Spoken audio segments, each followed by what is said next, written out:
First off, a big thank you for watching. I really appreciate it. Secondly, it takes 2 seconds. Click that subscribe button. It really helps support my channel and lets me know who's watching. All right, here's today's video. At number 10, according to hotcars.com, Mercedes-Benz. Once considered the most reliable brand in the world, they are a far cry from that tag these days. Finding themselves in the bottom 10 is a rather dramatic fall from grace. But in recent years, what once was their bread and butter, the C-Class, has let them down. It does not suffer from any major safety-related issues though, mostly just electrical issues that are easily resolved. Number 9, Cadillac. With an over-reliance on the GM parts bin, their biggest problem is their build quality compared to similarly priced luxury cars. It's an old problem that always leaves you wondering why anyone would be willing to shell out twice the money for something that is still, essentially, a glorified Chevy. Hot Cars has Ford at number 8. They say it's a company that has never really had the best reliability record, so landing in the bottom 5 isn't really surprising, especially considering the sheer volume of pickups they produce. What they say is inexcusable is the EcoSport, a confusing blend between a crossover and a Fiesta hatchback. They say it's a very poorly made car and single-handedly brings the brand closer to the bottom of the reliability rankings. Number 7, Mini. In many ways, Mini serves as BMW's guinea pig. Getting rather a lot of technology in a very small package, reliability ends in tears. Although they are improving, BMW are at best average in terms of reliability. Finishing higher than their arch rival Mercedes is a testament to that improvement. But the little Minis are not so fortunate. Electrical issues aside, it's the engine failures that are far more concerning. At number 6, Volkswagen.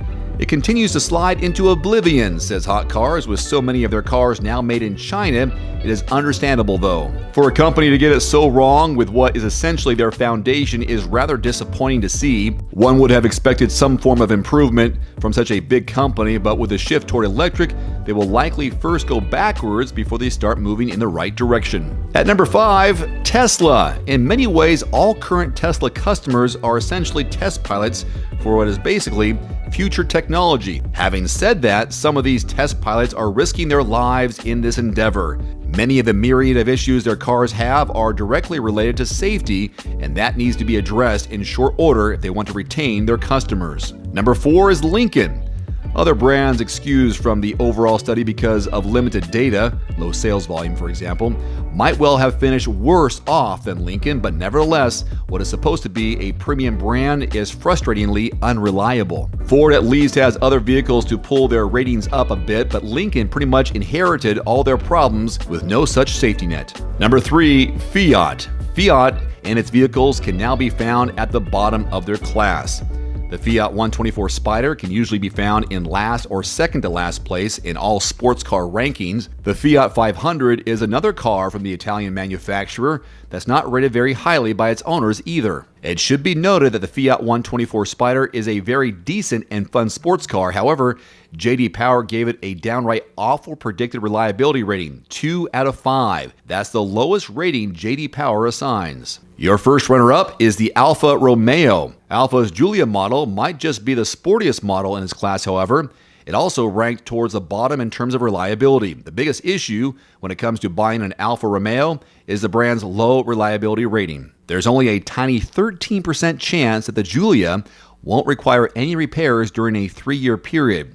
Owners have reported problems with its fuel system, the AC unit, power equipment, and interior electronics. And the least reliable car brand on the market, according to Hot Cars, Land Rover Range Rover. The British SUV brand may have a reputation for making luxurious vehicles, but there's nothing luxurious about needing roadside assistance. The previous Range Rover Evoque, as well as the current Land Rover Discovery, both ranked at the bottom of their respective classes.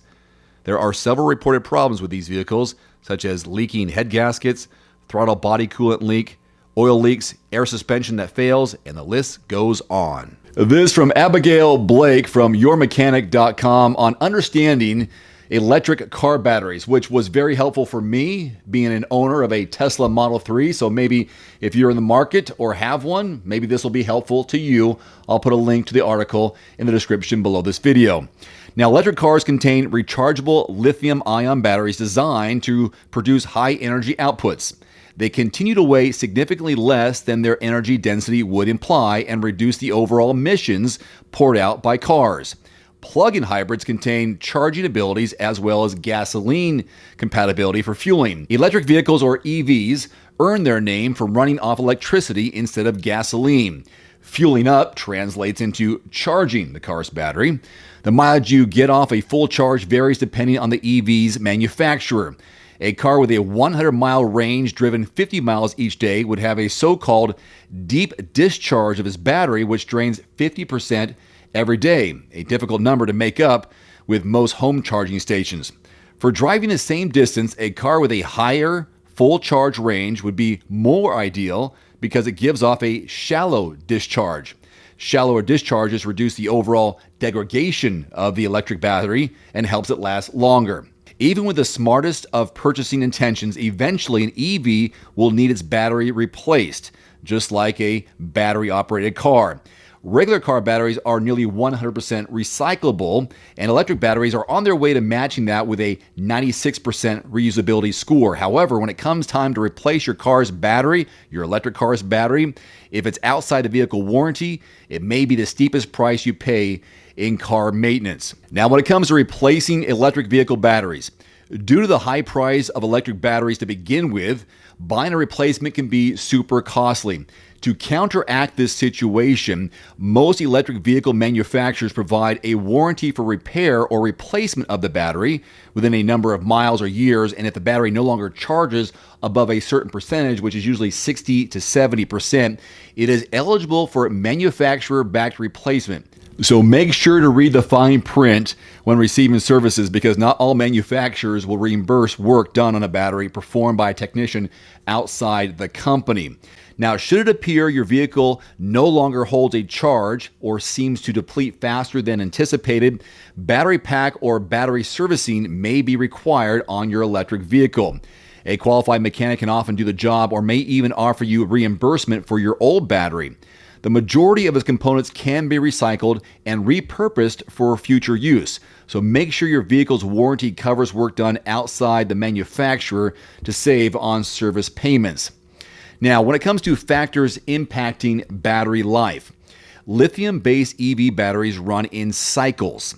A charge or ensuing discharge counts as one cycle. As the number of cycles increases, the battery's ability to hold a full charge will decrease. Fully charged batteries contain the highest voltage possible, with battery management systems built in to prevent voltage from exceeding its operating range and temperature.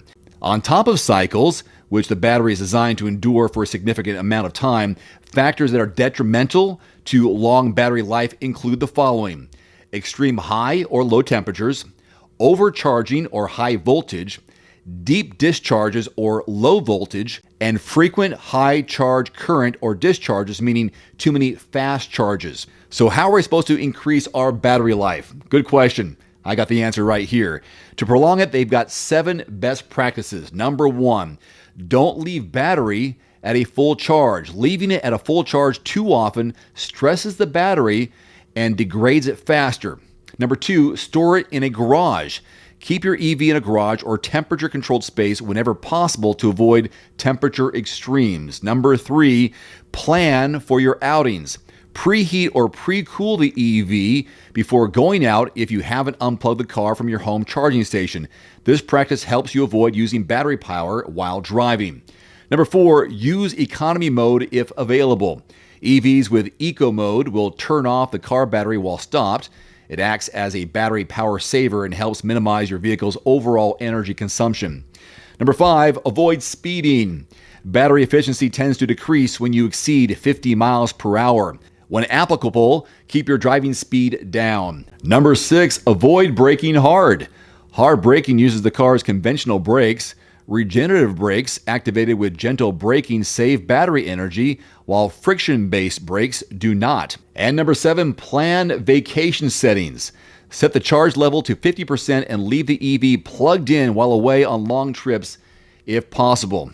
In conclusion, electric vehicle batteries are constantly improving with each new car model. They grow increasingly efficient and cost-effective with further developments. Innovation in battery life and design contribute to the popularity of EVs as they become more affordable. Charging stations pop up in new places across the country all the time to provide services to the car of the future.